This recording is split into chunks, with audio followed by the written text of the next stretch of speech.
humans. This is Brandon with episode 57 of Not a Robot Podcast's DC Comics Review Show, the world's greatest podcast about the world's greatest heroes. Josh is still resting up this week following some health stuff, but don't worry, I've still got one amazing co-host here with me, Rob. Hello, line? Humans, that's it, humans, thank you. There we go. Oh my god, you sure you're not a robot? I'm having trouble computing right now. Damn. Alright, this week we will be covering Detective Comics 1042, Action Comics 1034, Superman, Son of Kal-El number 2, Robin number 5, Mr. Miracle, The Source of Freedom number 4, Batman, Superman number 21, and Superman vs. Lobo number 1. And of course, make sure you stick around until the end of each episode to hear our top 3 books of the week, the biggest stinker, and to find out which titles might just make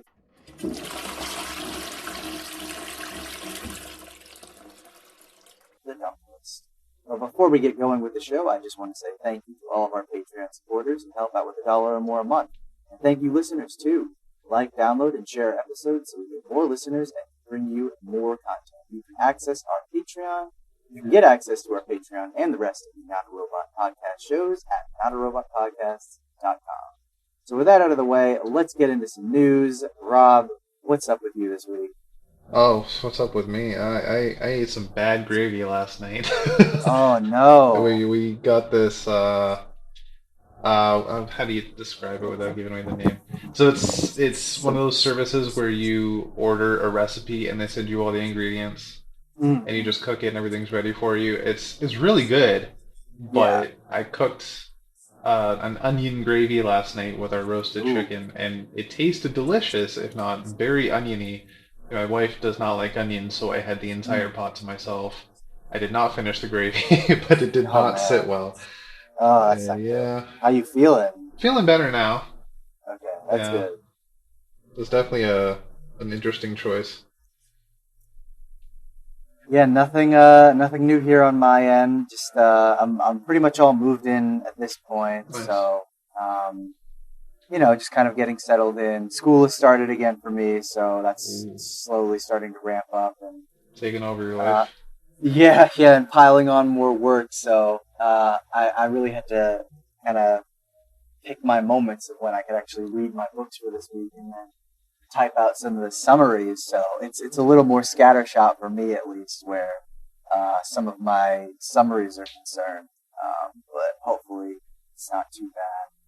On the comic side of things, I only have 2 announcements, but Rob, if you have any, I'll let you go first. Honestly, nothing here. I'm just thinking about all the comic announcements we had this week, and I think I only remember about half of them. So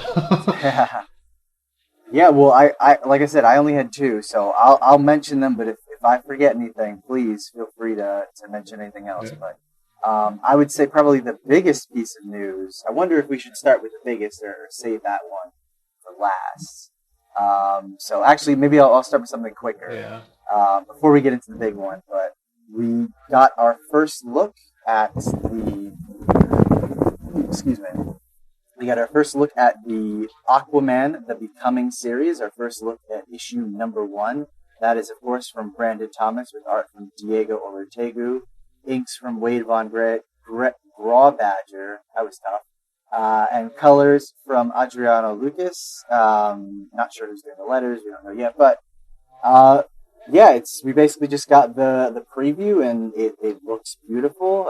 It's the same guy who did the colors for, Aquaman, Future State Aquaman story that Brandon Thomas also did. And, of course, Adriano Lucas is doing Nightwing and Action Comics, and those both look great.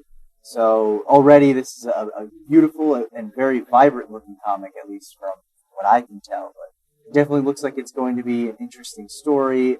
They also got a quote from Brandon Thomas saying that the story is really more of a coming of age story as Jackson evolves from Aqualad to Aquaman.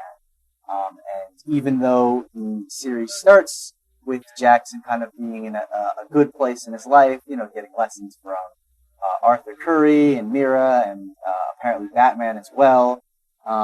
It's also going to involve, bringing in some of the darkness and seeing whether or not Jackson can, weather the storm no pun intended, and see. Had to throw it out there, Yeah. and see if he has what it takes to be Aquaman. So I'm definitely pretty excited to check this one out.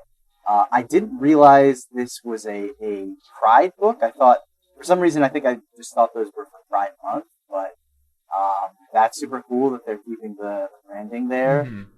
I just noticed it on the cover. So yeah, it should be very exciting, and preview's out now, so go check it out and get your first impressions. Yeah, it looks really good. The artwork looks interesting.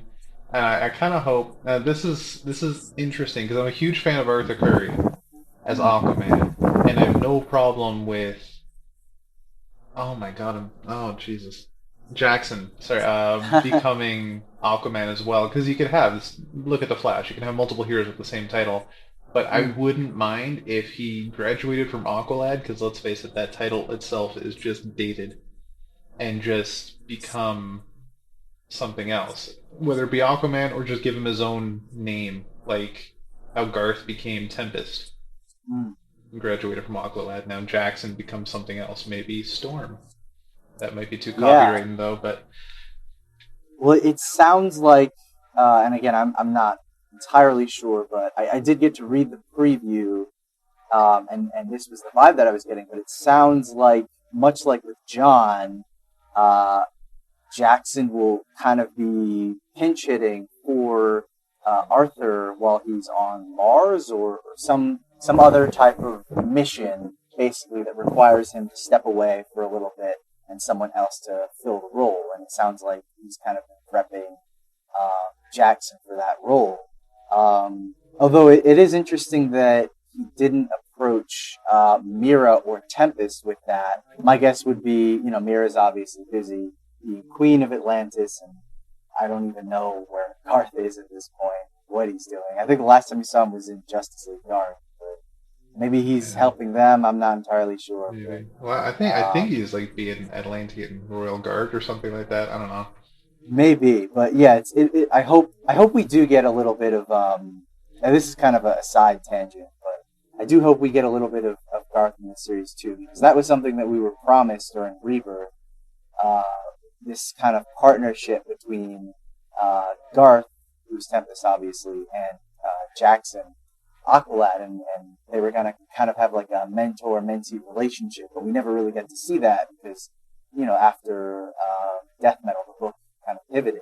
Teen Titans anyway. Yeah. So I hope we do get it to see a little bit of that relationship in this. It sounds like it's definitely going to focus a lot on Jackson. But I hope we can at least get, like, I don't know, a cameo or a scene or something. Yeah. My also biggest question, I keep saying biggest question, one of my questions is it going to tie in with the Black Manta book? I haven't really read Yeah, anything about that. I don't even know what the Black Manta book is going to be about, but it would be interesting, or at least make sense in some regard if it had some kind of crossover. yeah. Well, I do remember reading an interview with the Black Manta author, and saying that there would be a little bit of connective tissue, but I think they were, both kind of going to be their own independent stories.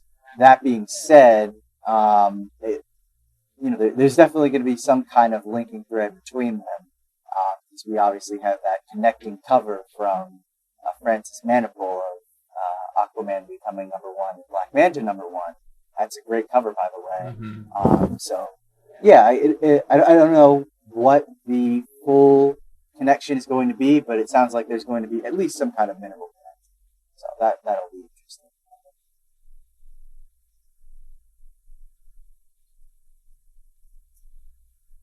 All right, should we get into the big news?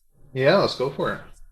Yeah, so as I'm sure many of you are aware, by now at least, the current Batman title is going through some changes, given the very sudden and very, very sudden announcement that the current writer James Tynion IV would be leaving the title effective immediately after issue 117, based on a deal that he had received from Substack to basically go off and do his own stuff. And that kind of blew the DC Comics community apart for a little bit. Everyone's wondering, well, if he's leaving, who could possibly be next? Who's going to be steering the ship? Well, as of yesterday, we got our official announcement for who that new author is going to be, and this is someone that I'm sure everyone knows at this point, practically a well-known household name at DC Comics, but the new writer for the Batman title will be none other than Joshua Williamson himself, writer of Flash, Justice League, Infinite Frontier, currently writing Robin, Deathstroke Inc., and plenty of other titles that I'm sure you've read over the past couple years. But he will be taking over the book in December with a new arc called Abyss, a new artist, Jorge Molina, who is amazing, and very exciting, a new suit, which may or may not be the same suit as Batman's suit in Batman Incorporated. We're not entirely sure, but it looks very similar, and we can thank our resident detective Rob Argel for picking up the connection between the new suit and the Batman Incorporated suit. I knew it looked familiar, but I'd kind of forgotten where it was from. So it was. Well, you mentioned about the confirmation. Somebody else on Twitter also brought that up when he announced it there, and he agreed that it is the Batman ink suit, and somebody else had an image of the Batman ink suit from back in that series, and it's almost a spot-on comparison. The belt is a little thinner now, but it's really the same suit, even down to the lines in the stitching. Yeah, that's awesome. So, it's entirely possible that after the events of Fear State, we could see, possibly a return of Batman Incorporated, which would be very cool, or maybe, if not Batman Incorporated, Bruce kind of going on this worldwide mission similar to what he was doing in that first run of Batman Incorporated, just meeting different villains in Batman in different nations, and that would definitely line up with everything that's going down in Gotham, given that Bruce is leaving and all of the other Bat family characters are seemingly stepping up to take on the role. So it'll be interesting to see how it all plays out. But I know I'm pretty excited for this one, actually.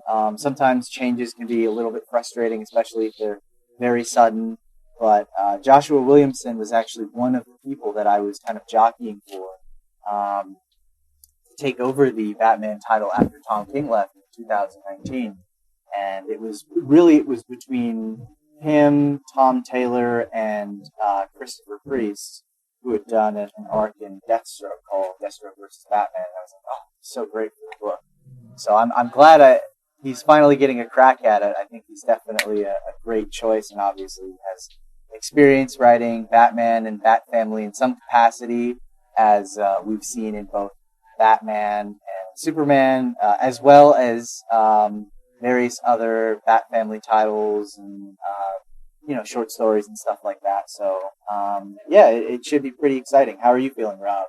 I'm feeling great about it. The level of quality that we're getting from Robin is what we'll get in Batman. I'm all for it. But honestly, what you said about Christopher Priest, that story arc was really good. And if Williamson ever leaves the book, I would not mind if Priest took over. I mean, honestly, like those three writers are still kind of in my top three for people that I want to see have a full crack at Batman. I was the same way. I love Batman versus Deathstroke. I honestly think that was one of my favorite arcs.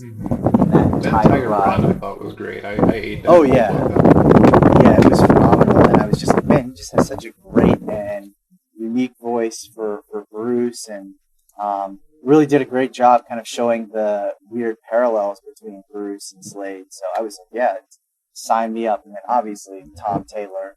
Everyone knows him, and at that point, there was no Batman, the detective, or anything. It was mostly just him doing short stories and, the occasional one-shot here and there with Batman, and obviously Young Justice. So I was like, I would be interested to see what could be done under his time in the book. So And speaking of Joshua Williamson, I sent a picture of this to our group Slack. But for all you listeners out there, I was someone who, at the time of this book's release, was not necessarily the biggest fan of Joshua Williamson. I had been reading Flash, and it had its moments, but it never really wowed me. I think the only time I ever really came close was Flash War and Perfect Storm, and even then it was, it had its ups and downs. But like I said, I sent a picture of this book to our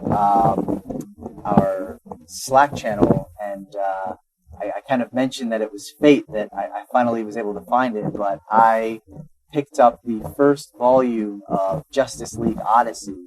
At my local comic book store had it on sale for $5, and I was like, well, now's the time. And I heard how good it supposedly was, and I totally skipped out on it, so might as well check it out. And I have not finished it yet, but I did read the first issue, and I have to say it was a lot of fun. Yeah, it's definitely. I need to get back into it for like the fourth time. Every time I get into it, something pulls me away. But it is, from what I've read, it's an interesting title, and I think it really lives up to the Odyssey aspect.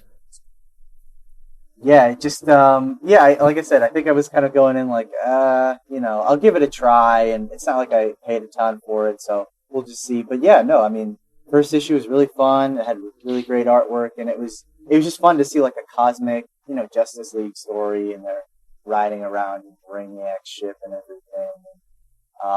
Yeah, it had some really cool stuff going for it. So I don't know that I necessarily feel like I should have been following this book as it was coming out, but I think I'm glad that I'm finally giving it a chance now. So yeah, Rob, did you have any other announcements? Not from DC, but if you guys haven't, check out Seven Secrets from Tom Taylor. I read Ah, all 11 issues this week, and it's one of the best books I've read in a long time. uh-huh. So good. Yeah, that's cool. That's cool. Do you want to give the quick elevator pitch, or Um, what it's about, or do you just want people to go in cold? I guess the easiest way I can describe it, there are seven secrets in the world that can, and they used alliteration to describe them. I don't remember what all the words were, but they could bring ruin or magic to the world. Basically, um, by issue 11, we only know what some of them are, and it's very interesting. And there's this deep undercover organization that hold these secrets, and there's another deep undercover organization that wants to own the secrets so they can release them to the world and let the world be free, or depending on who you ask, they want to take over the world. Both organizations are working with world leaders throughout the planet. It's very interesting, very espionage heavy, and very Tom Taylor murder heavy. That's fun. Sounds like he was getting some of his injusticey, deceased murder vibes out of his system with that Yeah, book. it is it honestly, and I when I said it to you, Brendan, it's not even just the twists that rival Saga. Thinking about it now, where it's at, the whole Mm, story is very Saga-like, and wow. where you get connected to these characters very quickly, and then some will die along the way, and you just have to accept that. God. Yeah. I don't know if I can do that, especially when you get attached to them. You're just like, oh, I know they're never coming back. Yeah, and the But the narration how in Saga is done by Baby Hazel, not Baby, mm, in whenever in the future she is when she's narrating the story, is done by the child that was born at the beginning of the first issue. It's the same idea that Caspar, I think is his name, is basically the main character in amongst a sea of main characters, and he's narrating the story, and he was born in the first issue. yeah, yeah. No, that's a hell of a pitch. Like I mentioned this on our Slack channel, but when he mentioned that it had crazier twists than Saga, I was like, all right, might be time to actually sit down and check this out. Hmm. So once I finish the first volume of Justice League Odyssey, I'm definitely gonna have to go back and give Seven Secrets a look, because it sounds like it's gonna be really cool. And actually, for people who are interested, um, there is I don't know if this is in Canada. It may just be a US thing only. So for any Canadians, that includes you, Rob. Sorry, I'm not sure if this is a service that is outside country. It may be though, because I know it's been expanding. But I did notice that there is a library service called Hoopla that basically lets you read and watch the occasional movie, but mostly read comics and graphic novels online. And that was actually kind of how I first saw Seven Secrets. They were basically uploading each issue as it was coming out every month or so. And I was like, wow, this is really cool. And you just kind of Yeah, sorry, put in Brandon, your life. your wind is taking over the microphone. Oh, can you hear me? Yeah, it was cutting out a lot. Oh, okay. Yeah, my bad. Wait, what was the last thing you heard me say? You were talking about Hoopla. Oh yeah. So yeah, no, for anyone in the States, I do believe that as long as you have some kind of library card or something like that, and actually you may not even need a library card. You can just hop on and they have tons of great comics that you can check out. And stuff like that. So I guess I'm just advertising for Hoopla now. They don't send me any money. This is just me shilling for them. But I did notice that they had the issue, so now I actually feel even more compelled to check it out. So I'll definitely take you up on that, Rob, once I finish with Justice League Odyssey. I actually really want to check it out now. I'm taking a look at Hoopla now. It looks like it. Oh, so the list includes 1,500 library systems in the U.S. and Canada that offer the Hoopla service. Oh, well, there you There go. you go. So you Canadians can get it too. But I guess it only depends because there's 3 in my area, and Yeah. 2 Hey. of them are very far away. So it just depends Oh, even if seriously? there's a library close to you that accepts Hoopla as a Yeah. service. Yeah, but yeah, no, I mean, I'm surprised. I guess I would have thought it was a mostly domestic thing, but I mean, look at that. Hoopla's already got one over on like DC Universe. Yeah. Aren't they still Still. regionally locked? Like still? Still only in the States, and it's Ugh. bugging the hell out of everybody, especially Canadians, because it's so close. I yet know. so it literally far. makes no sense. It's like what I truly have no idea why it is only restricted to the U.S. and why it cannot just open up to North I America. don't get it. And when it first launched, before it even launched in the US, they said we are planning on bringing it to other countries. And Yeah, it's been like 3 years, right? it's been the same website every time I go on. It said it's coming soon. No, it's Oh, friggin' man. not. You don't lie to me. Yeah. I Wait, so just do- wanna watch do- TV? I know. Is HBO Max in Canada? It is, but it's through Okay. another streaming service, and I don't even know if it's HBO Ah. Max or if it's just HBO extension. Okay. But you have 'Cause to I know pay they. twice, which I don't want to. I don't even pay for the Oh, that main streaming sucks. service because the main streaming service is not that great, and it's through a company I don't like to support. Yeah. That's because I know HBO Max has gotten a lot of the DC Universe shows, but yeah, that sucks. Yeah. Yeah, you need to step it up, DC. It's Right. been 3 years. What's going on, man? Stop, cancel all contracts with services you already have in Canada and just do it yourself.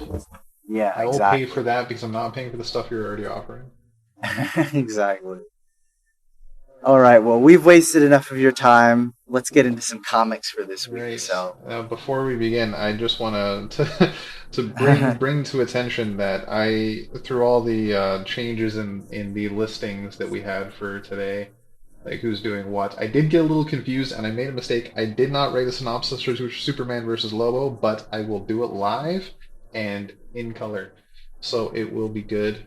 I trust. I promise. oh yeah, no, that's fine. Yeah, And I honestly, would take the time now, but it's a really long book. yeah, I mean, there was definitely some stuff going on, but I think you should be fine. Yeah. But yeah, to get us started off, let's take a look at Detective Comics number 1042, featuring a main story and a backup story. Rob will bring us the main story, and I will bring you the backup. So, Rob, take it away. All right, so this is from writer Mariko Tamaki with art by Victor Bogdanovich and inks also by Bogdanovich and Daniel Henrique, with colors from Jordi Belair and letters from Aditya Bidikar. Batman has become infected by Vile, as we saw at the end of the last issue, but he is trying his Batman best to resist. That doesn't work too well as Vile gets deep in his mind and makes him attack Worth. Penguin left Worth to the wolves and got out of there as fast as he could as Vile has woken up and infected some penguin goons, so now there is an all-out war in the lair between the infected and the non-infected. Cthulhu Batman chases Worth up to the roof and gets him to the edge but continues to resist Vile's push. Vile gets just enough of an edge to make Cthulhu Batman let go of Worth, but Batman gets enough back to send a grapple at him and soften the fall.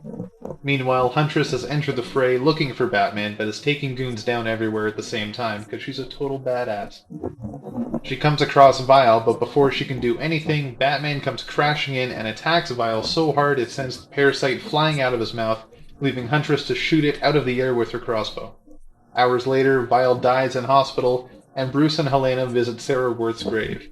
In the morgue, two coroners are performing an autopsy on Vile and find lots of eggs in his body.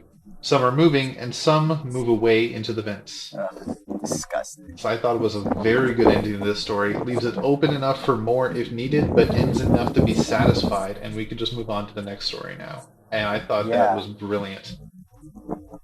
Yeah, no, I thought it was definitely a solid wrap-up. Because I think I was starting to get a little worn out from some of the Vile stuff, so Yeah. I thought this was a really great way to just bring it to a close and just be like, okay, we're done with that stuff for now. It can totally come back later, but for now, we're just kind of, putting it on pause and leaving it open-ended enough. And I guess we'll see what happens with Worth and Penguin and all that stuff. But I guess this is yet another book that is getting its main story essentially put on pause so we can tie into Fear State. Yeah. I'm not entirely sure how I feel about that, but I guess we'll have to see when those tie-ins actually come out. That's the thing about some tie-ins where it can tie into the main story, but oftentimes very loosely.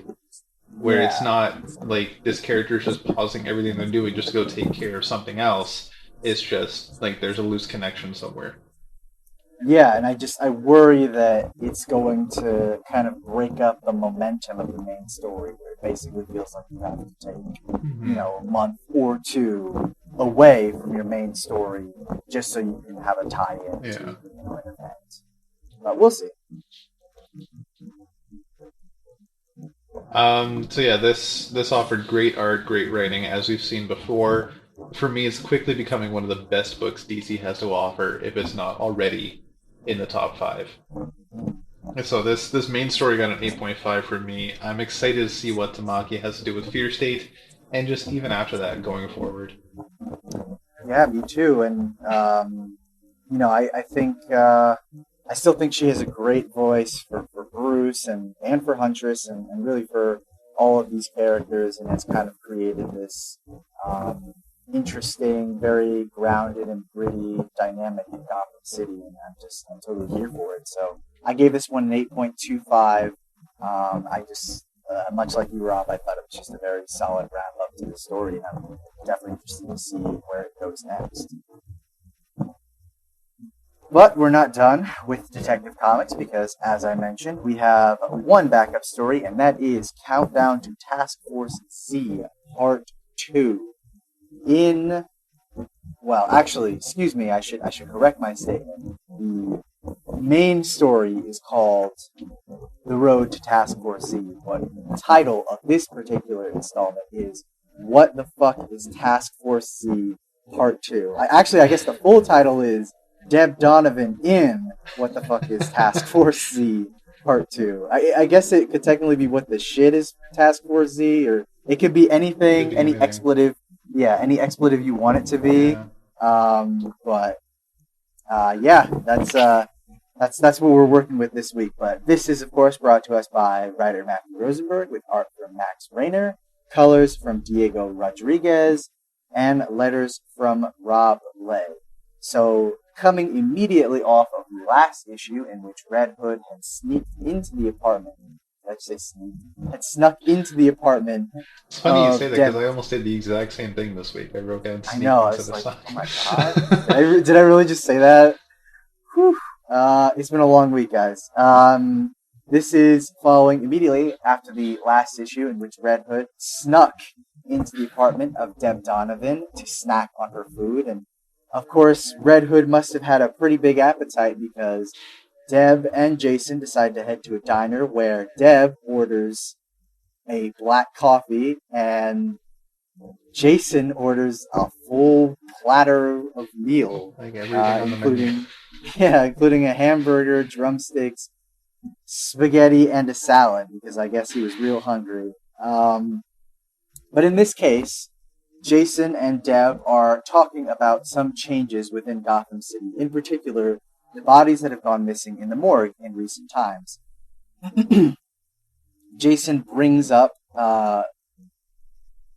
Deb brings up the fact that Astrid Arkham could have faked her own death, but Jason mentions that her body is not at the morgue and that there's only one explanation.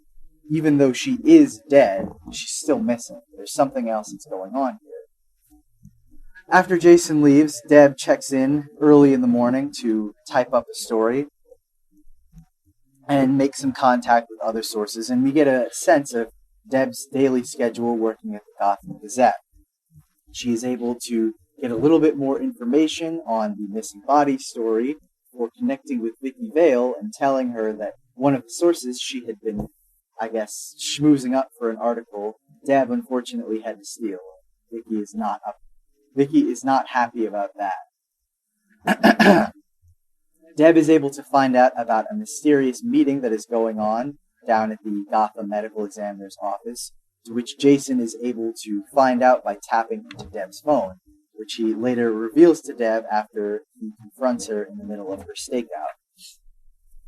Even though Jason jumps the gun early and decides to take out all the guards who are having their mysterious meet, Deb decides that the best course of action is not to help Jason anymore, but to actually call the cops to make sure that they are aware of the situation.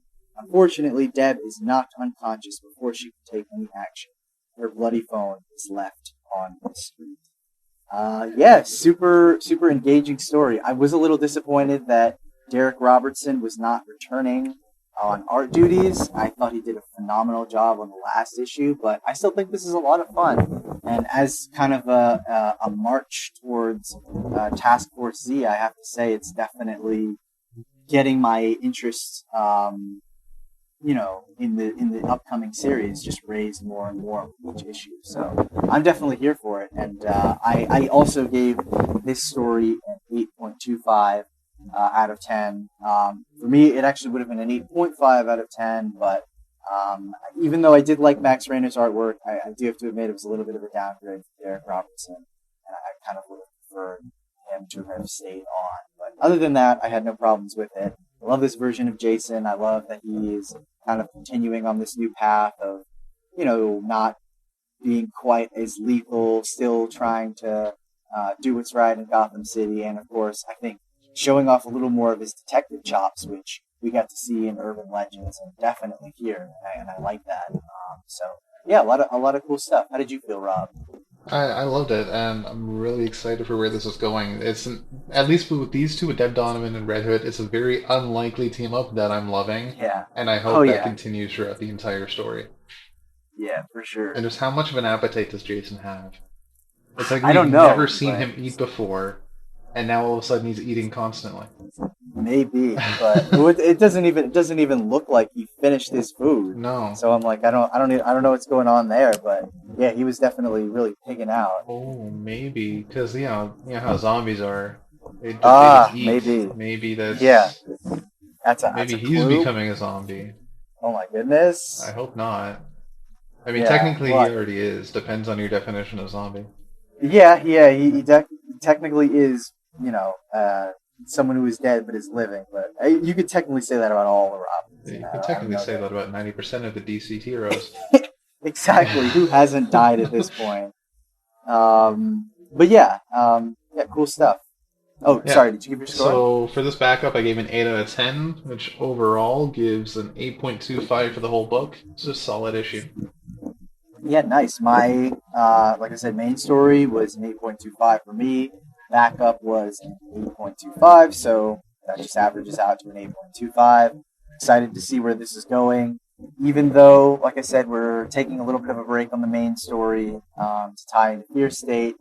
I'm hoping that doesn't disrupt the momentum too much. Mm-hmm. But moving right along to our next secondary title. So before we begin, Brandon, so just give me a minute. Oh yeah, sure.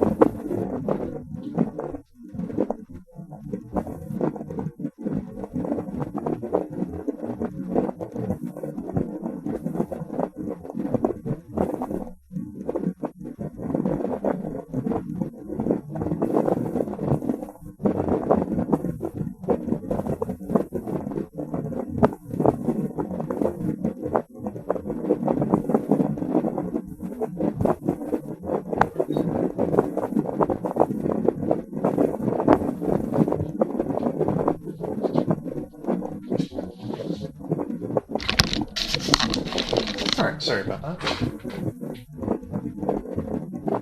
Oh yeah, you're good. All right, moving right along to our next. I called it a secondary book. That sounds mean. But anyway, moving on to our next book. Yeah. We have Action Comics number 1034. This is, of course, brought to us by writer Philip Kennedy Johnson with art from Christian Deuce, colors from Adriano Lucas, and letters from Dave Sharp. Lois Lane and Thao Law are taking on the mysterious warriors from Warworld who are there to take down Thao Law and claim her mission. In particular, one of them, who has... What is this thing called?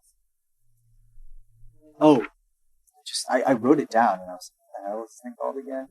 The Orphan Box, that was it. Anyway, are protecting... Wait, what? Okay. Sorry, I got like completely lost on where I was. Sorry about that, Rob. Yeah. Okay.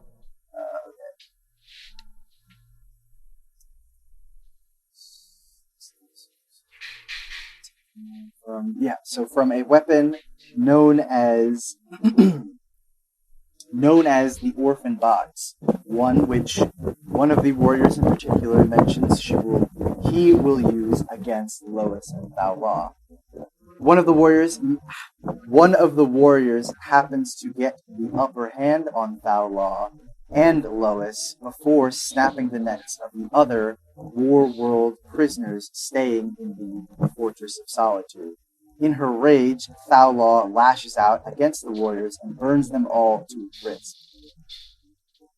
In her grief, she finally realizes that there is no other choice but to fully accept her mission and take action for what she has promised Mongol she would do. Meanwhile, in the middle of the ocean, as the United States Army and Atlantis are facing off in a measuring contest, Superman is attempting to broker the peace, hoping that this will not escalate into a worse situation. When has that ever happened? Naturally, the Americans are the first to fire. I hope I don't get flack for saying that. And as such, the Atlanteans are quick to retaliate, while Superman, John, and Kara are quickly trying to intervene and make sure that the situation does not escalate any further. Clark takes quick action and creates an ice wall in an attempt to block the forces of the United States Army and Atlantis from doing any further damage, and goes beneath Atlantis to steal the Genesis fragment and bring it to the surface where he will keep it safe. Kara warns Clark that was not the right thing to do and that this will only escalate things further, but Clark unfortunately saw no other way. John, however, hears something in the Fortress of Solitude, or rather, doesn't hear something in the Fortress of Solitude, which sends Clark in a panic and causes Kara, John, and Clark to race towards the Fortress of Solitude.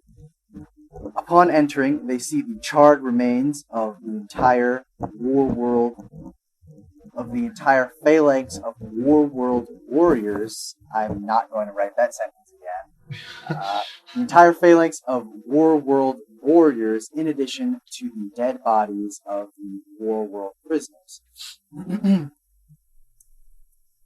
Clark turns to see Thao Law holding Lois in a choke grip.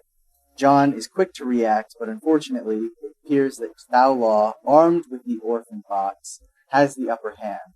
And even though she feels great remorse for it, she concedes there is no other way and asks Clark to forgive her for what she is about to do. That was I don't know how you felt, but a really fast but engrossing issue. Yeah. Because it just, like, when Clark and John and Kara were kind of spectating, the U.S. Army and Atlantis going against each other, I was just really into that whole thing. And Clark basically just trying to be like, look, guys, don't make this any worse. And then eventually she's like, all right, enough. And there's this really great sequence where he's just creating, that ice wall. And I was just amazed at how fast I was flipping through those moments.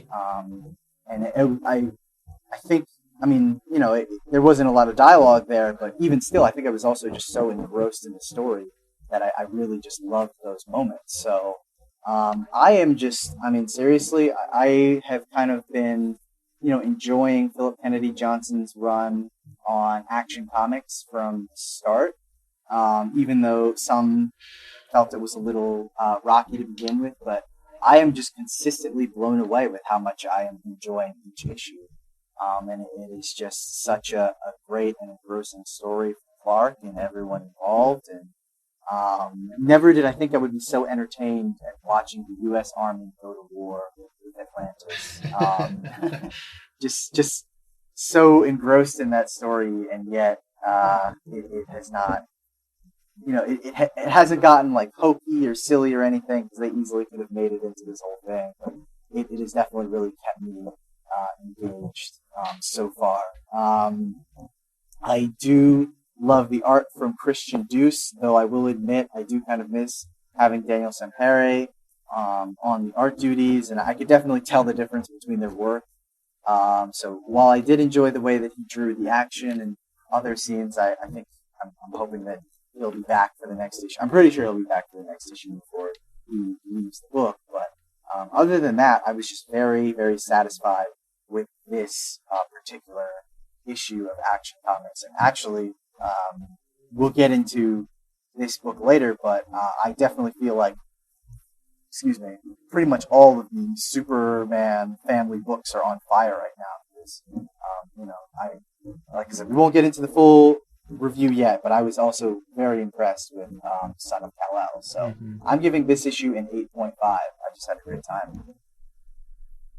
Yeah, I can definitely agree. I don't think there's much more I can say that you haven't already said. It was a very, very interesting issue. I am not, and I've kind of reminded myself over the past couple of months with this story, I'm not as interested in Warworld as a concept. I think Mongol's a very interesting character, but just maybe a little too flat for me with the whole Warworld concept. So just that is bringing the story down a bit for me, but the sequences with Atlantis and the U.S. Army was just fantastic. And it really brought some emotion to the story that I think really helped counterbalance the Warworld story. And you're right, that sequence with him making the ice wall was fantastic. I think that Christian Deuce is doing an amazing job. I love Daniel Sampere's art, but I honestly wouldn't mind if Deuce stayed on the book as well. Like, they're both really good at what they're doing with this book. So it's hard to really pick one or the other, at least for me. I really enjoyed this one. And the emotionally driven Superman with this story is such a side we very rarely see, that he's willing to even push Arthur away. Yeah, and I definitely like, I definitely enjoy my very aspirational, kind of more hopeful Superman stories, but I think the way that this particular story is being presented is what's really selling me on this almost more morally conflicted Superman, where he's kind of trying to toe the line between, what is my responsibility to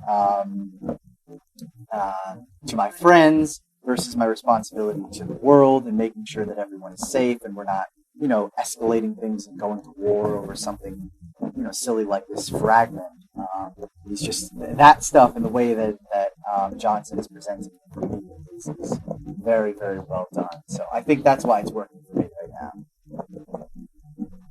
Mm-hmm. Yeah, it's a very interesting read. I'm excited to see where this is going to go. I don't want Clark to just leave the planet, but it would be a very interesting story if he doesn't. There was, and I think I meant to send it to the group that Philip Kennedy Johnson was. He had a Twitter thread last night that detailed his pitch to DC and how somebody mentioned, "You're just going to kill off Superman, aren't you?" And he said, "Yeah." Yeah. And he's gonna kill off Clark and he's gonna stay dead. And whether that's a joke or fiction or fact or whatever, nobody knows, but he's really playing it off like that's the end game of his story. He's just gonna kill Superman and leave him dead. Yeah. Which would be such an interesting twist. Well, yeah, that'd definitely be a hell of a way to end your run in Action Comics. But I don't know. I always call BS on something like that because obviously these characters are not going to just die and stay dead forever. It's comic books. Death has no power here. Exactly. Unless you're, and I know for years there's always been some people, but hell, everybody's come back at this point. Pretty much, even with Uncle the exception Ben. of with the exception of some very rare cases, so far minor, minor characters that die and are just kind of dead. But even then, you have to wonder if one day someone isn't going to try and bring it back. I mean, I honestly wonder when somebody's going to bring Alfred back, but I honestly also think they might just leave him dead. They might, honestly, because Bruce is in a place now where he's still obviously hurting, and everybody's still hurting from Alfred's death, but the book seems to be doing okay without him. Yeah. It's not much has changed. It's very interesting. Oh yeah, definitely. Yeah. Definitely. Well, we'll see how it goes. Anyway, the main story got an 8 out of 10 for me. It's very interesting. Apart from the Warworld stuff, everything else is great. Very, very cool. All right, well, like I said, we have one more story to catch up on, and that is our Midnighter backup. And I believe this will be our last Midnighter backup before finishing the story in an annual next week, I believe. I believe it's next week. Take it away. Yeah, take it away, Rob. All right, so this is from Becky Cloonan and Michael W. Conrad writing, with art by Michael Avon Elming and colors by Taki Soma, with Dave Sharp on letters. Midnighter and Mr. Miracle are making their way through the various rooms of Trojan Solutions, taking down security personnel one by one. Miracle is not exactly happy about Midnighter's methods, but they are surely effective, so he's still impressed. They come across Mr. Miracle's mother box, so he's back at full power just in time to find a room of monks ready to kill. The duo take them down and come face to screen with Andre Trojan himself, who claims he cannot be stopped, just before Apollo shows up and takes down the building. To be continued in Midnighter Annual 2021 next week. Nice. It's a very, very short one, as they all have pretty much felt. There's not a lot of heavy dialogue, and the dialogue that is there is mostly just talking about what happened in the future that we saw during Future State. So there's not much to really say, but it's still such an interesting story, and I'm very excited to see where this goes. Oh yeah, absolutely. I did not expect Apollo to show up, so that's interesting if Trojan's got Apollo under his thumb, or if Apollo's just there to be like, hey, okay, no, stop, Lucas, just talk to me.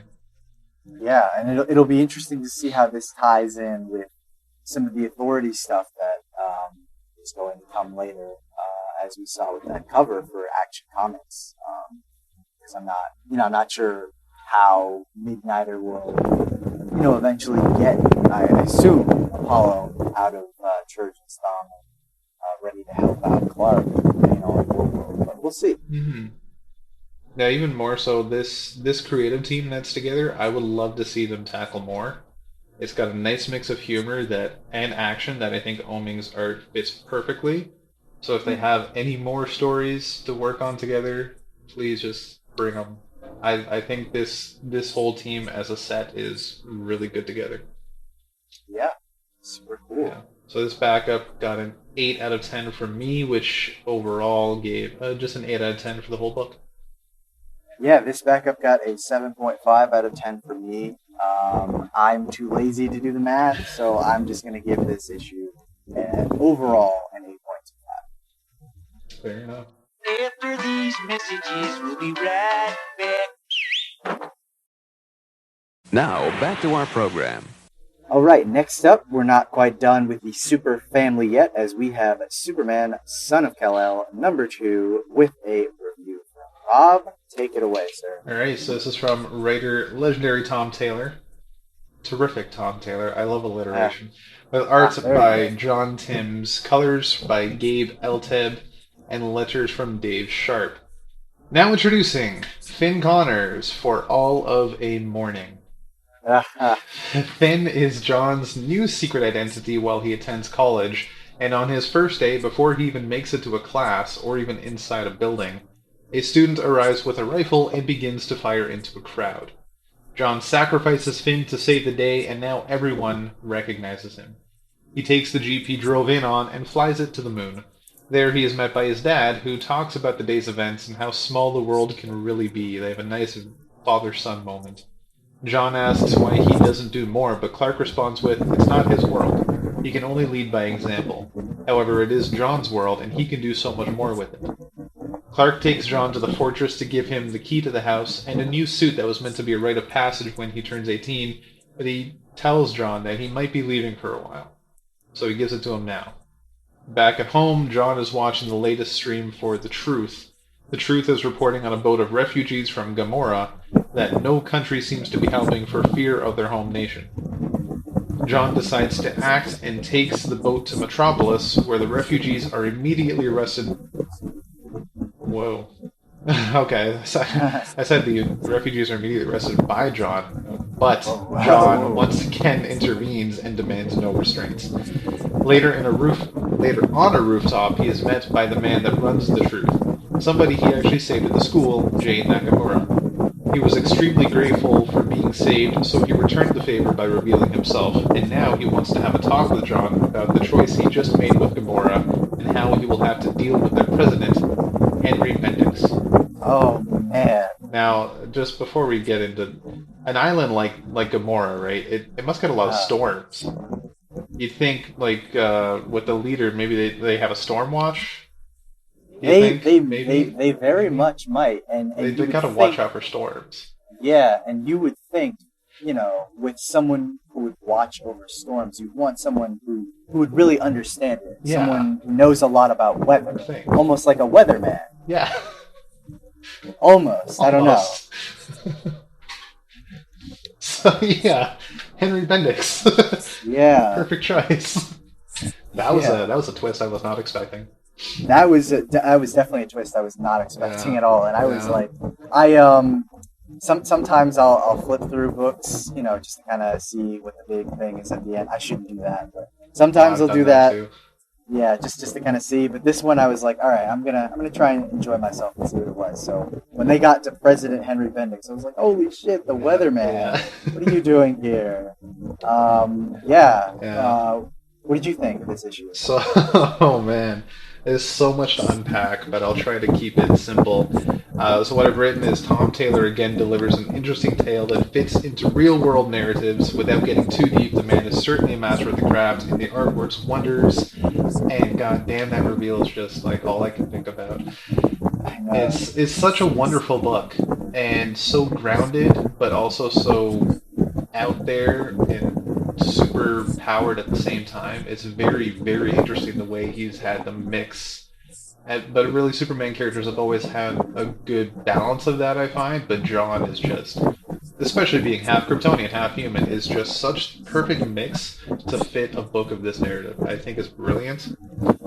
And I cannot wait to see what Tom Taylor has planned for this story. This was a 9 out of 10 for me. I loved every second of this issue. Yeah, this was, I think, for me, easily my favorite book for this weekend. Was everything I wanted the first issue to be.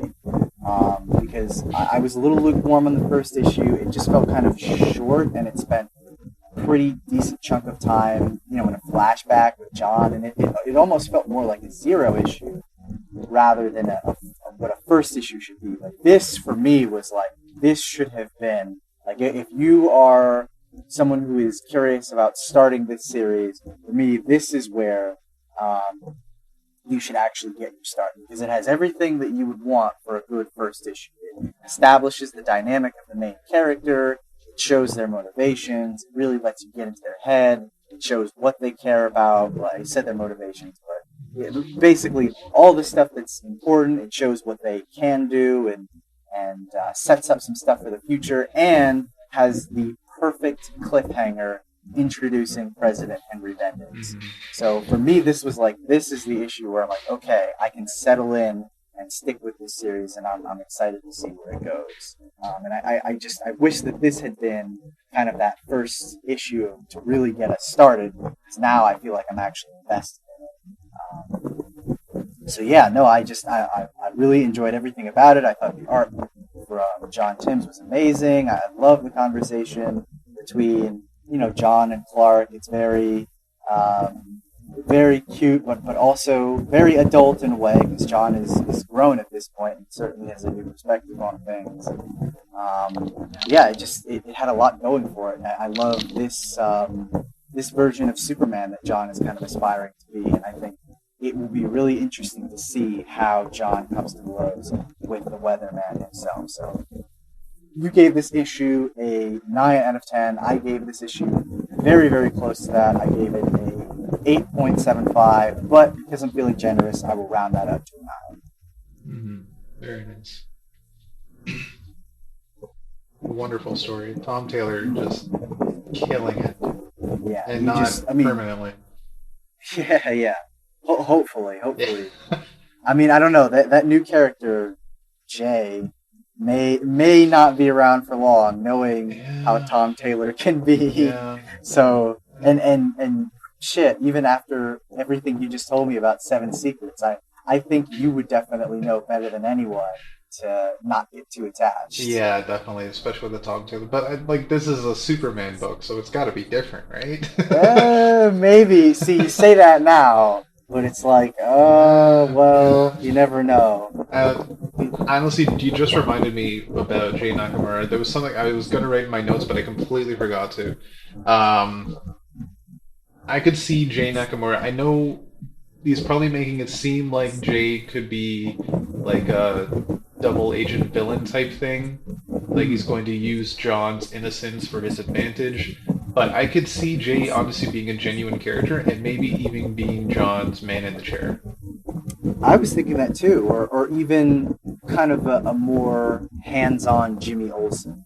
Oh, that'd be very someone who's there for Clark, but not so much in a comedic capacity, but is there to exactly what you said, to kind of be the man in the chair. Yeah. Someone who's like, this is what's going on in the world, this is where Superman is needed, and John just goes and does what he does best. So yeah, if we haven't made it clear, sorry, go. No, you go ahead. Oh yeah, no, I was just gonna say, if we haven't made it clear, this issue's awesome. You should definitely check it out. Mm-hmm. No, just there is a big discussion going on after Superman and Lois about how one of the biggest pulls from this CW show compared to other CW shows is that Clark does not have a man in the chair, does not have a person in the chair that runs the plays with him and tells him what to do and all that. And it's very unique in that regard. It's what a Superman show should be, whereas Arrow, Flash, Supergirl, they've all had people in the chairs, and it's very different and it's fresh in that regard. And I can 100% agree with that. Like, this Superman... God, Rob, why did you say that? Why would you say that? Well, you're going to jinx it. Here's the thing. The thing with Superman is, in the comics as well as in the CW show, he's an established character. He's been Superman for years, and he knows what he's doing, and he knows how to handle it. John is still new to this. Yeah. And he spent most of his teenage years in the future where the world is very different. And now he has to get used to 21st century superheroics as an adult now, and being Superman all of a sudden, he's going to need some help. He already is having trouble trying to deal with some things he has to deal with, and he's gone to different people he's gone to Robin, he's gone to his mom, he's gone to a few different people so far just to like talk about it. Nightwing's going to be involved too, supposedly. So it's very interesting to see if he'll get him a man in the chair in Jay Nakamura, because I think it might help, at least at first, help him get his bearings and get grounded before he's ready to take on the world by himself. Yeah. Yeah, it sounds good. I know the idea of a man in the chair is just not great, but Yes, yeah. yeah, Well, it can help in some regards. I think it could definitely help for someone like John, who is newer and fresher. But yeah, I definitely, I mean, I haven't been totally caught up on Superman and Lois, but I know I would be like, that's what I was like, oh, don't say that because you're gonna jinx it. 'Cause I was like, I know I would definitely just roll my eyes if there was a Team Superman, because I could totally see them doing something like that. I'm like, oh, please don't. Like, do a family Superman, not a Team Superman. They don't need Team Superman. Yeah. Superman family would be fine, but I wouldn't want it to be like, you know, it's Lois and one of the kids, and then maybe they get Jimmy Olsen from the Supergirl show, and then they bring in, you know, John Henry Iron Steel, and it's just like this big ass team of people. And it's like, just let Superman be Superman. Don't do that. Yeah. The dynamic they have right now is fantastic, and just stick with that dynamic.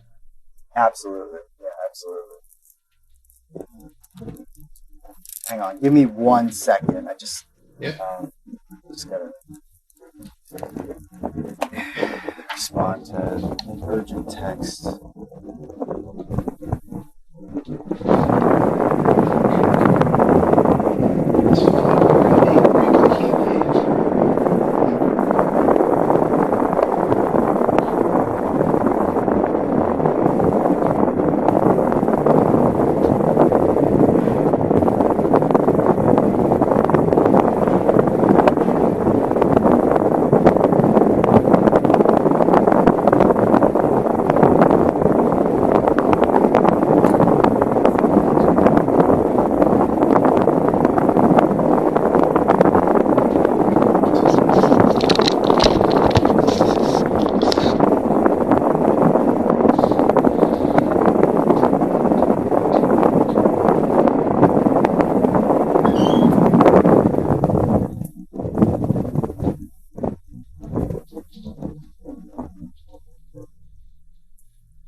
Good? Good to go. Alright, next up we have Robin number 5. This is brought to us by the current DC Puppet Master, Joshua Williamson, with art from Gleb Melnikov, colors from Luis Guerrero, and letters from Troy Peteri. Rose Wilson awakes from death, furious at the fact that Respawn was the one who killed her. She immediately goes to confront him, only to find that she has walked right into the middle of the beginning of the Great League of Lazarus tournament.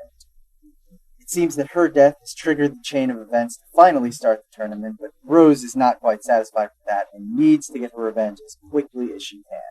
Hawk then intervenes, telling her that the tournament is going to start at dawn. Rose, realizing that it's not quite time for that action yet, asks a more important question. Where the hell is Robin? Cut to an island rooftop where Robin is being pursued by every single Robin in existence, including none other than Nightwing, Dick Grayson, Stephanie Brown, Spoiler / Batgirl, Tim Drake, Robin, and Jason Todd, Red Hood. The Robins chase Damian across the rooftop as Damian trades blows, verbal blows that is, with all of them. insisting that each of them are flawed in their own ways and have no right to try and bring him back in while he's in the middle of working on a case. There are some particularly funny moments with Tim, Steph, and Dick, but I think in particular, the funniest moment comes with Damien and Jason, where Jason confronts Damien as Damien is giving some particularly nasty verbal blows towards Jason, only to confront him in a moment of innocence, giving him a hug, to which Jason momentarily acquiesces before being immediately electrocuted. Poor man. Yeah. Fell for that one hook, line, and sinker. So testament to how broken Jason still is.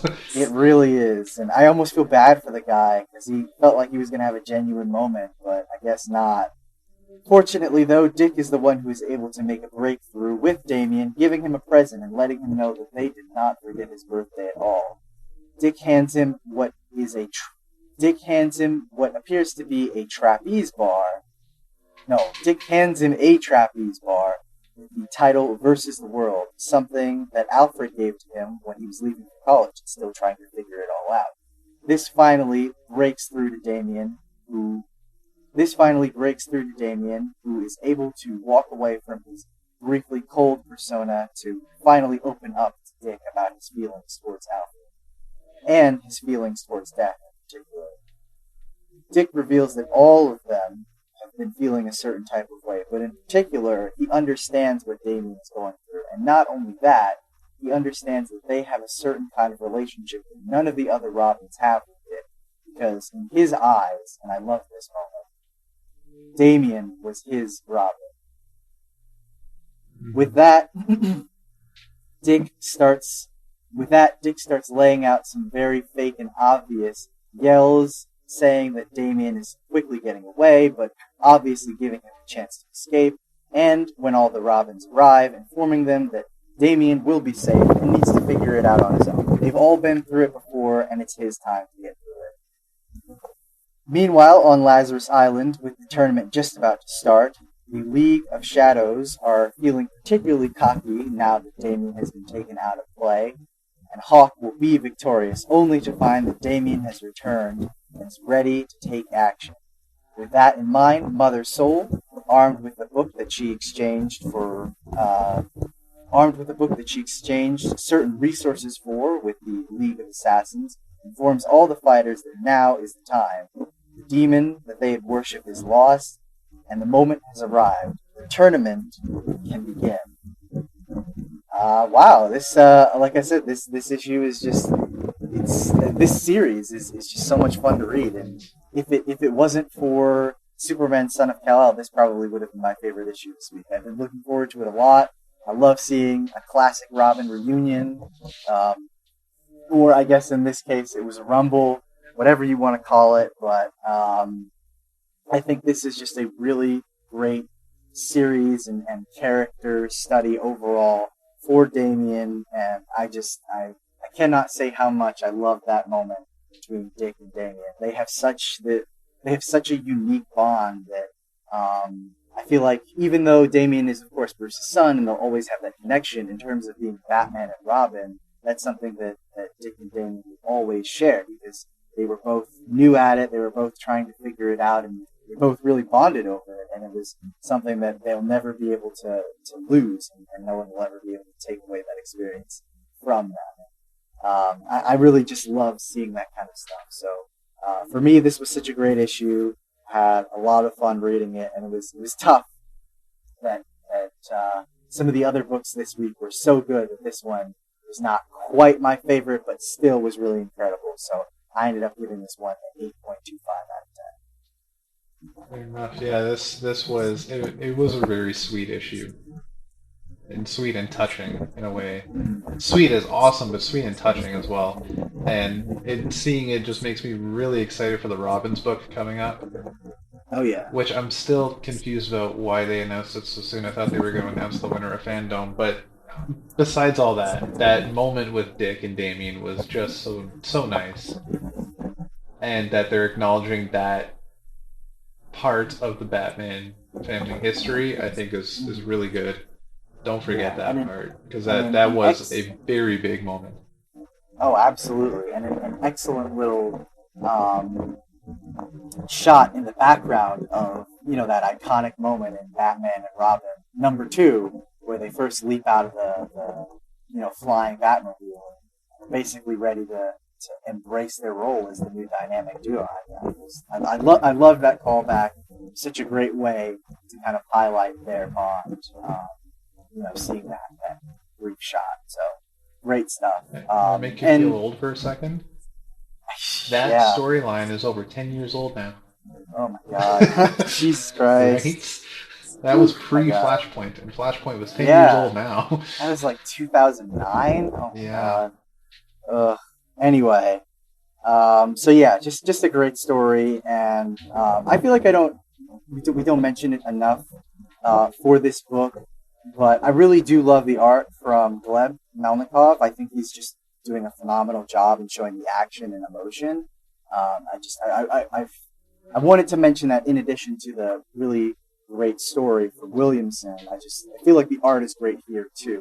The only complaint that I had was that Dick looks a little young, and it was just kind of weird because, like I said, they have that moment where they show Dick and Damian as Batman and Robin, and then we see him in present day in the Nightwing suit, and he looks like he's in his early 20s.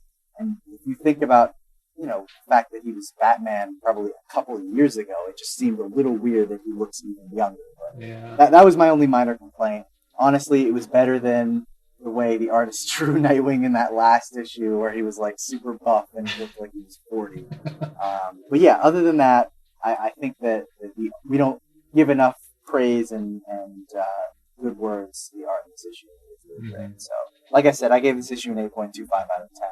I loved it. I'm going to stop talking now.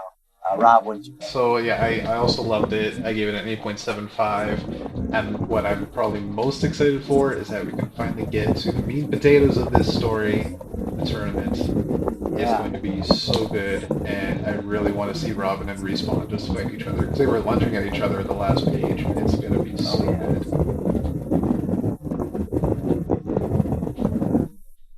Awesome.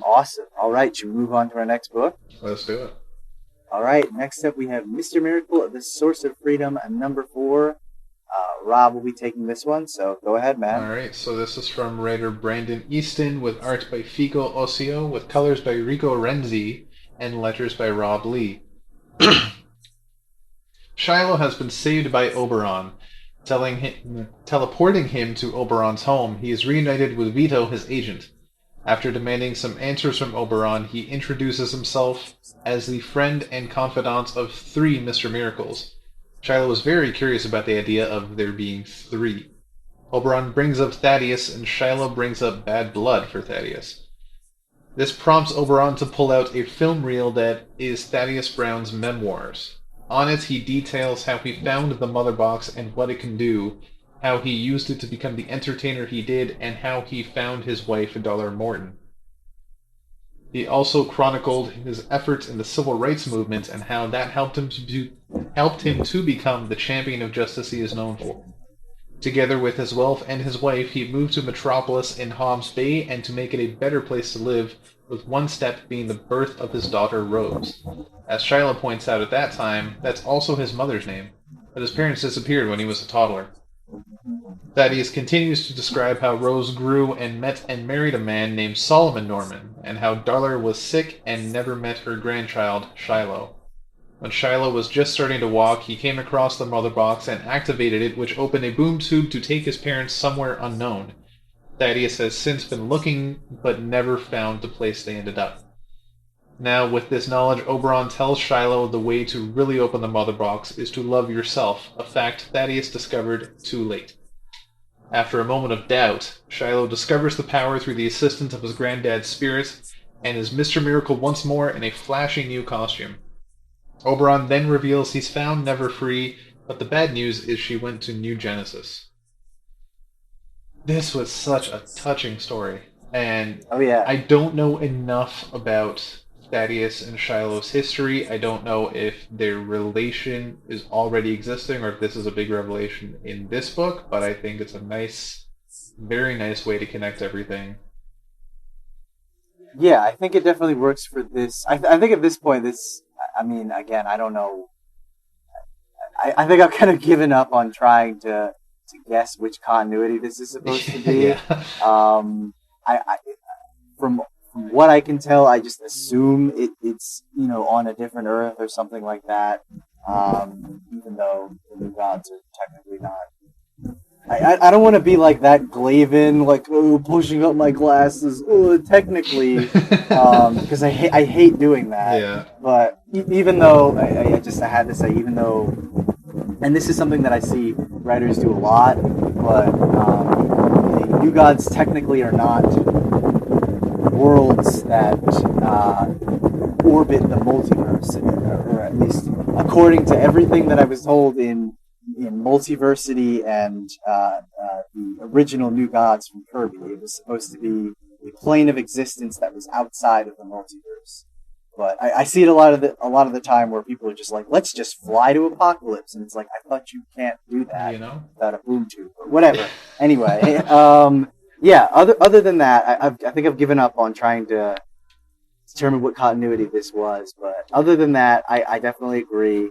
This was a touching story, at least, really touching backstory for this version of Thaddeus Brown, and I think it was just very well delivered with some really solid artwork from Fico Ossio.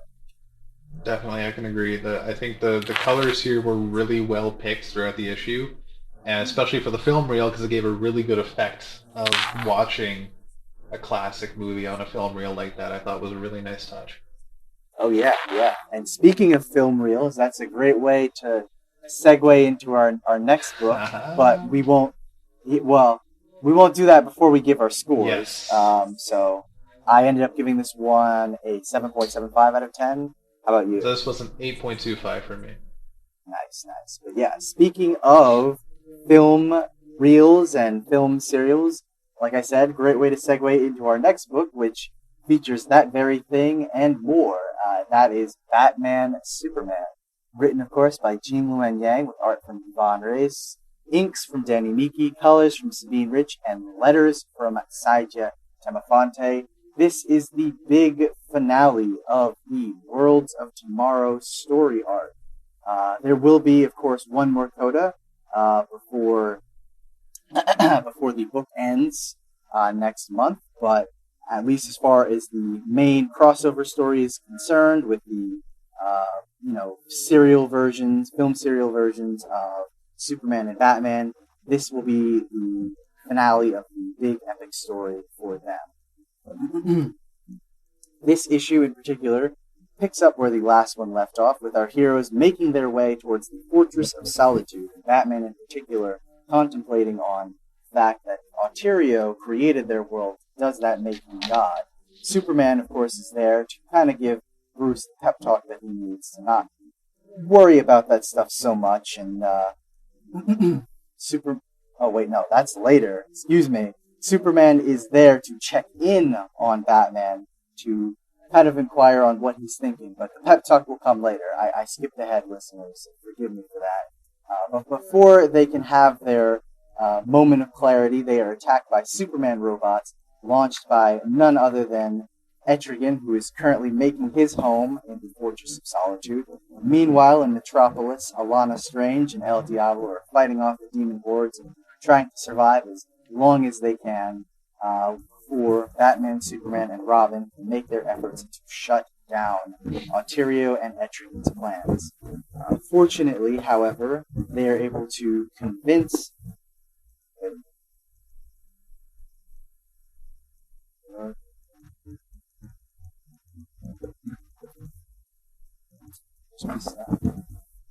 just like the rest of my review. Oh. Did I have to finish it?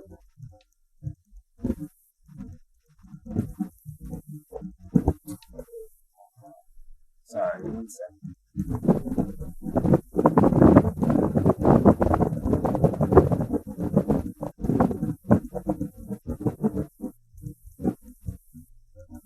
Okay, there it is. I thought I'd lost like the back half of my review. Oh, weird. Almost flipped out. Yeah, because I guess I must have. I wrote like the first half, and then I stopped, and then I must have spaced like a bunch of stuff between it, and then I had the second half. Anyway, Superman is able to convince Etrigan that his role in Ontario's game is only as a pawn and that he will not have the starring role. This, of course, is able to convince Etrigan to free the captured versions of our Batman and Superman, who are able to come to the aid of the film serial versions of Batman and Superman and take down Ontario, unfusing Etrigan's world from the world of tomorrow and making sure that everything is safe. In addition, Batman and the film serial Batman are able to reprogram Ontario to no longer be the menacing, controlling, godlike figure that he was, but more of an observer, to which he will call himself Observio, someone who is looking over worlds.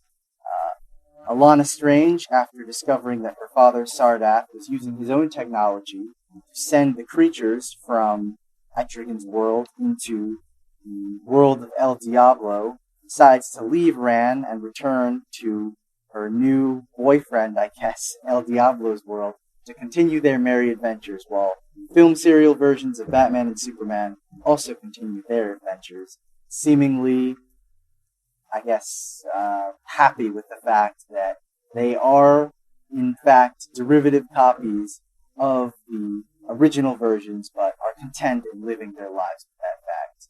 But the story's not over, folks, as we have one more epilogue, and that epilogue includes a small little tease to some of the things going on in Infinite Frontier. That, of course, involves a parademon sneaking into the archive worlds and walking away with one film suit, bringing it to none other than Darkseid himself, who quickly discovers that an entire archive of worlds could be quite useful in the future. I found this to be, as a wrap-up to this arc, just excellent, and I'm very excited not only to see what the coda is going to be in the annual, but just to get a chance to reread this story. Because it was a lot of fun, and I could definitely see myself coming back to it soon. So, I just had a lot of fun with this series, and I know it's coming to an end soon. We only have 2 more issues, which is sad, but at the very least, we got to enjoy it while it was here. And I'm just trying to look at it from that perspective. Just saying, okay, we got a good story. Let me just live with that. So I ended up giving this one an 8.25 out of 10. I had a lot of fun. Great artwork from Yvonne Reese. And of course, the writing from Gene Luen Yang was solid as always. So, like I said, it was just a solid wrap up to this arc. And even though we're sad to see the book ending, at least we got to enjoy it while it was. Yeah, I definitely agree. I'm sad it's ending. I'm excited that we're going to see a bit more, at least of this world, I guess you could, this idea, this story in the annual, because this idea of different worlds and these film reels that are classic takes on these characters, I think is fantastic and a great way to appreciate and look at the history of DC Comics. And I really hope that they do more with it, which obviously I think we'll see a lot more of throughout the Infinite Frontier story. Yeah, hopefully. Hopefully this is... Hang on. Hi, I'm just recording Ida. Oh, sorry. No, just, I asked you about Angela, but maybe she didn't. She finished the part, but she's doing deliveries after. Oh, yeah, but deliver it. I have to go to the door with the Yeah, she'll see it. She'll probably change her mind. I guess.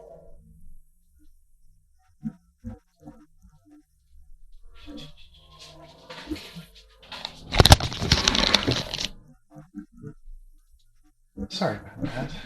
Oh yeah, you're good. Okay. Happens all the time. Where was I? We were talking about this book and how it can tie into Infinite Frontier. Yes, so, going into Infinite Frontier, very excited about that. We'll see where that goes, especially with Shazam characters specifically. Is it going to be just Shazam, or is it going to be the whole Fawcett Comics classic storyline? I think it would be very, very cool to see. And all the villains that were in there as well. Some of them were pretty dastardly. I think Savannah is a bit of a bastard now, but I think he was even more of a bastard back then. yeah, and all the Monster Society of Evil and Sabak and all those kind of classic Shazam villains. Exactly. could maybe show up in this serial. So yeah. It's gonna be a very interesting story, and even beyond that, I'm excited to see the last issue. I'm sad it's ending. I know the next issue is going to be Mr. Mxyzptlk, and I can't remember the Batman character. I think it's Calendar Man, Yeah, I think it might which be. is a very interesting mix. So that makes me very very interested in the book. For a final issue, hopefully it's a big bang. Yeah, this at least for this one is an 8.5 for me. I loved it. I've been a Awesome. huge fan of this entire storyline. Yeah, no, I have as well, and I'm just glad it got a really solid wrap up. You know, even if it was coming to an end, it didn't feel rushed or anything. It just came and it ended, and we got to enjoy it. But with that, that will bring us to our last book for this week, and that is Superman versus Lobo, #1. Rob, take it away. I know you don't have a formal review written up, but please feel free to do it however you like. I've We'll written just up leave it half as a it. review, so we'll see how that goes. Okay. So All this right. is from writers Tim Seeley and Sarah Beatty, with art by Mirka Andolfo, colors from Eric Prianto, and letters from Fabio Amelia. So, Superman is having some trouble with editorial at the Daily Planet when he is contacted by Jean about a distress signal aboard a satellite. Superman intervenes and saves the day only for the satellite to receive another distress signal from a planet called Telk.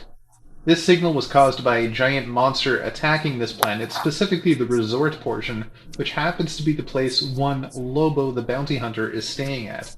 After losing his drink through the chaos, Lobo intervenes and is doing his best when Superman arrives and talks the monster down, enough for Lobo to shove a giant palm tree into the monster's rear. The planet then celebrates Superman for saving the day, ignoring Lobo's efforts, a fact that annoys Lobo and vows to take down Superman's credibility. On Earth, Superman is dealing with a wave of anti-Superman sentiment featuring hashtag #NoThanksSuperman, among various other things going across the Lexor social media. This was caused by Lobo using I don't remember exactly what he called them, but partner robots at the resort where you could go and talk to the robot and it would take the guise of somebody from your home planet, and he augmented the coding so they would just do his bidding and ended up connecting to the World Wide Web on planet Earth, where they absorbed all the negativity from the internet and threw that back out to Superman's face. Superman eventually gets the drop on this thanks to the help of one doctor, and I do not remember her name, the doctor that was studying single species survivors. And they crash Lobo just in time to stop him from causing a mass media backlash on Superman and take down his robots.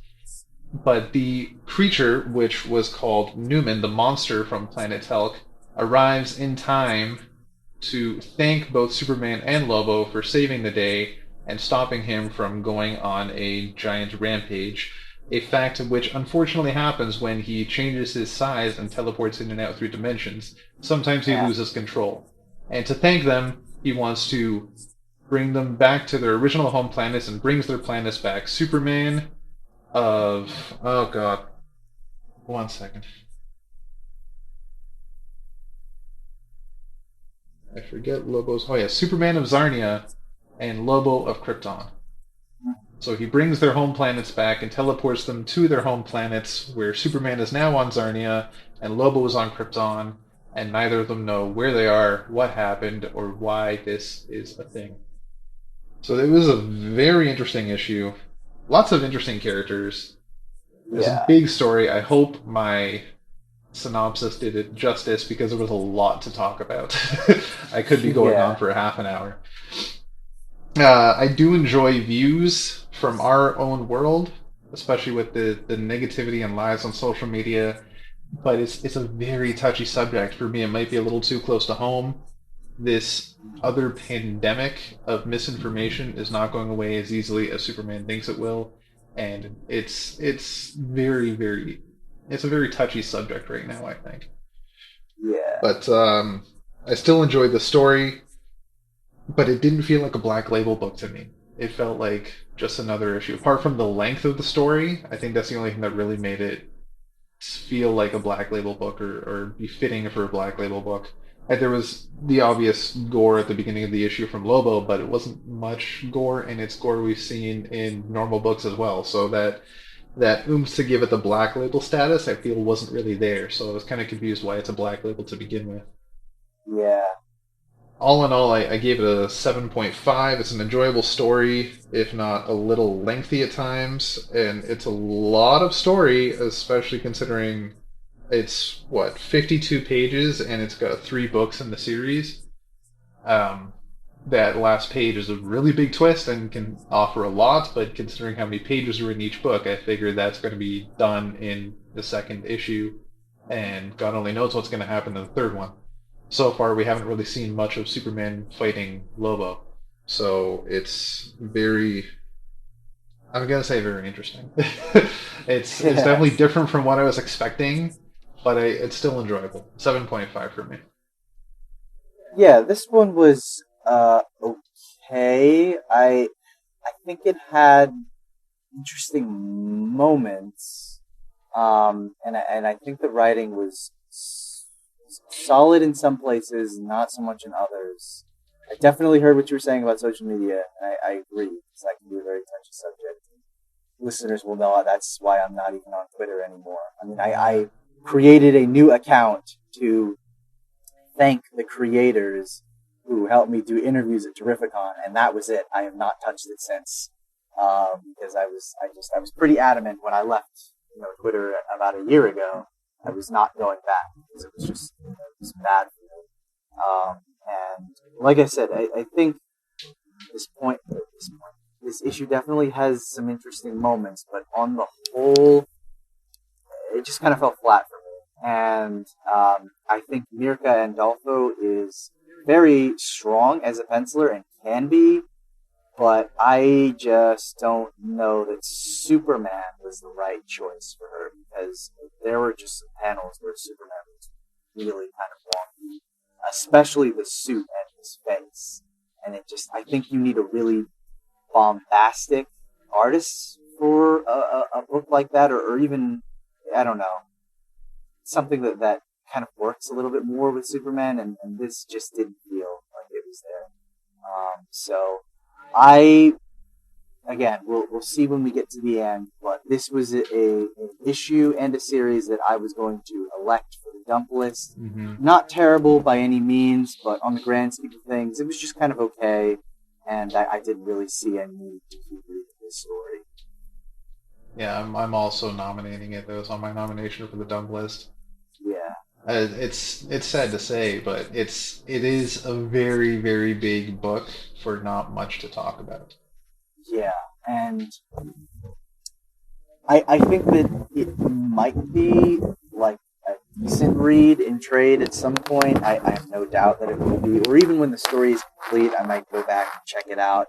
But at least for now, I think, after this first issue, I was kind of like, yeah, I don't feel any kind of deep desire to keep reading the series. Even if it's only 3 issues, it's still, 2 more oversized issues. And I don't know that I have enough commitment for that. And there are other books that I would rather check out. So, like I said, I gave this one a 7 out of 10. Art was not terrible.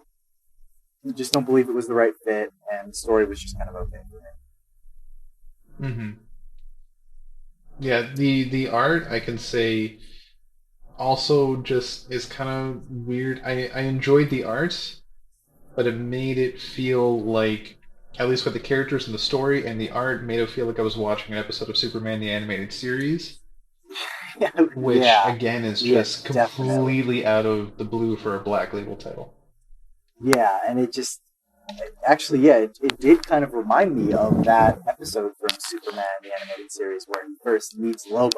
Mm-hmm. And he's dealing with all of his shit, and it's like, that's a great episode to watch, but I don't really need to read like a 50-page book on it, especially if it's like you said, a Black Label book. Exactly.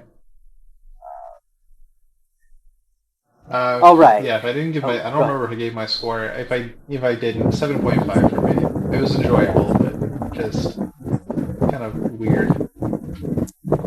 Yeah, it's not terrible. You could do a lot worse. It just, for me, it was just kind of, it just fell a little flat. So yeah.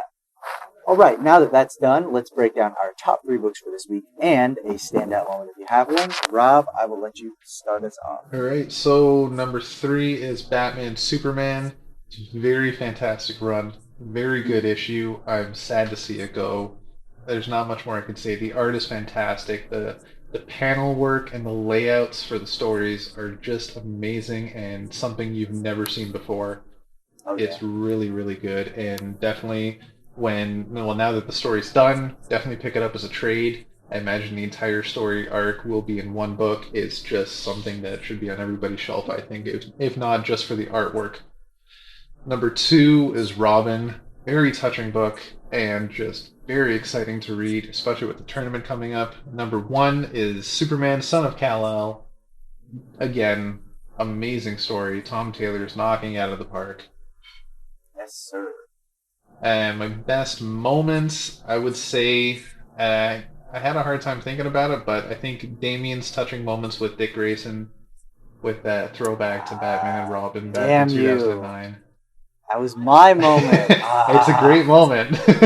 I have to pick a new moment. It could be both of ours. Because I was having a hard time picking any other moment that I didn't think about more besides that one. Damn you. All right. Well, my top 3 are a bit similar to yours. At number 3, I had Robin. Number 5, just an excellent issue, reuniting the Robins. And finally, like Rob said, getting us ready for the big tournament. So I'm super excited to see how that's going to go down. See what happens next. At number 2, I had Action Comics 1034. This story arc is really just winning me over each issue, and it's almost just increasing my interest in the story, and I love that. But at number 1, I had to give it to Superman, Son of Kal-El. Number 2, again, this was everything that I wished first issue would be, and really just just totally brought me into this series and had me excited for what comes next. Not just with the last page reveal, but with everything else that's being set up for John's new status quo as Superman, for John's approach to being Superman, and, trying to be a little bit different from his father, but also trying to honor his father in his own way. Also trying to have a civilian life. There's just a lot of stuff to this new status quo that I love. This kind of establishing issue was a really strong one. I'm just super here for it. So, given that Rob so selfishly stole my moment for this week, I had to pick a new one, but thankfully that wasn't too hard. I ended up giving that one to the splash page of John lifting the boat of refugees from Gamora. That was excellently drawn, and like I said, I think it's just emblematic of what this series is going to be about. And I love that this is the direction that Tom Taylor is taking for this book. So I am super here for it. But while that was fun, this is even more fun. It's time for The Biggest Thinker. Oh, that's nasty. which title made your stink list today, Rob? Well, just judging from our reviews today, I think much like last week, we have the same biggest stinker. Yeah. Superman vs. Lobo, you were very interesting to read, but just went on a little too long for the story that I had in front of me. I think it might have fit better as just a 6-issue mini and not as a double-sized Black Label story. Oh, yeah. Or even a 3-issue mini that was not oversized. Yeah. That sounds mean, but it just, I just don't know that, like I said, the story that they were telling just hadn't invested that much. Like this issue alone, you could very clearly pick out a moment where it could stop, and then a second issue could pick up. Absolutely. Like that opening, like second issue opening up with that one issue splash of that classic Jimmy Olsen moment where he's the giant turtle man would be a brilliant opening page for the second issue. That would of be a fucking phenomenal cold open. Right? I didn't even, I was not thinking that way, but you're absolutely right. That would be such a great way to open it. where it's just like, I've got you, miss, and then Jimmy's, oh man. It would You should be an set the editor for tone. DC. It would set I the know. tone so well for a book of this Yeah. storyline, but yeah. But they went with Black Label for some reason. I don't know. Yeah. Yeah, that's perfect. Yeah, it's unfortunate, but yeah. Still That an was- interesting story. Yeah, but- it had its moments. Like I said, it just for me, it definitely kind of fell flat. So, Superman versus Lobo, number 1. You are our biggest stinker, and we'll be moving on to our dump list for this week. And I think it's pretty unanimous between Rob and I which one will be getting dumped this week. And I think we're safe in saying that will be Superman versus Lobo. Yeah. All right. Well, in the event that the series picks up between now and its end, we will be sure to give it a proper honorable mention. But for now, Superman versus Lobo will be taking the dump. For now, Superman versus Lobo will be taking the trip down the dump list and will not be making its return anytime soon. And that's the show. Before we you say end, something? sorry. Speaking of honorable mentions, I wanted to write down, but I forgot. I want to give an honorable mention to a book on our dump list currently, and that is from this week, Harley Quinn, number 6. Yeah, I think. did read that. Yeah, the art is different, and I know you and I are huge fans, but the new art is very good, and I think Josh might appreciate the book a lot more now. I we'll think see. so. We'll see. I'm not saying let's bring it out of the dump list yet, but it is very interesting, and I think it's might be worthy of another look after another couple of issues. We'll see how it goes. My one thing, if I could just give one review point on the book, I'm just very confused about the status of Poison Ivy. She's popped up storyline-wise in 3 different books with 3 different storylines going on, and I have no idea what's going on anymore. I understand the 2 things with Ron V going on, how he's going to connect them, but then you have what Stephanie Phillips is doing with Harley Quinn, why Catwoman didn't mention anything about Poison Ivy, knowing or possibly understanding the connection between Harley and Ivy is beyond me. At this point, Catwoman really should have found Poison Ivy. Yeah, I have no idea either what's going on, and that was a little confusing. It's given everything that's happening with Catwoman. It feels like, I mean, I know in that issue she was kind of, a little bit annoyed with Harley, but given that she's aware of their relationship, it felt like Selena should have at least given her like a little bit of information on it. I don't know. So actually, at least in my own headcanon, the timeline for this takes place, at least this Harley Quinn issue takes place in Catwoman between her leaving Batman and going to Father Valley. Yeah, that probably sounds about right. Yeah, not entirely sure what's going on there. And that's the show. We hope you had fun. We definitely did. Come back next week for more DC Comics talk. We'll be reviewing Infinite Frontier number 5, Batman Superman 2021 Annual number 1, Wonder Girl number 3, Harley Quinn. Oh no, we will not be reviewing Harley Quinn. Teen Titans Academy number 6, Batman Fear State Alpha number 1, and the Midnighter Annual number 1, and the Aquaman 80th Anniversary 100-page Super Spectacular number 1. That's gonna be good. Oh yeah, definitely very excited for that. We'll be here talking comics, and we hope you'll stop by. Remember to go to notarobotpodcast.com for all of our episodes and our other shows with all sorts of people. With that, there's only one way that we say goodbye around here. Until next time. Be good to each other. And don't be a robot. Awesome.